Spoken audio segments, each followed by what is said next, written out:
श्री स्वामी समर्थ. नमस्कार मंडळी जी लोक सकाळी खूप उशिरापर्यंत झोपतात त्याचे काय परिणाम होतात, चला तर मग जाणून घेऊया आजच्या व्हिडिओमध्ये. पण त्या अगोदर चॅनलवर तुम्ही अजूनही नवीन असाल तर चॅनलला सबस्क्राईब करा, फॉलो करा आणि व्हिडिओला लाईक करून जा, कारण असेच नवनवीन महत्त्वपूर्ण व्हिडिओ तुम्हाला माझ्या चॅनलवर बघायला मिळतील.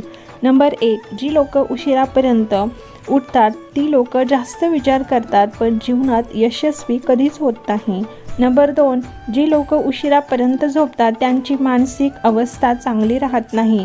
छोट्या छोट्या गोष्टीवरून त्यांना राग येतो, चिडचिड करतात. नंबर 3, जी लोक खूप उशिरापर्यंत झोपतात त्यांचं मन दिवसभर कशातच लागत नाही. नंबर 4, जी लोक सकाळी उशिरापर्यंत झोपतात त्यांना भूकही कमी लागते, शारीरिकदृष्ट्या कमजोर असतात अशा व्यक्ती. त्यामुळे अशी लोक आयुष्यात कधीच यशस्वी होत नाही. व्हिडिओ आवडल्यास लाईक करा. श्री स्वामी समर्थ.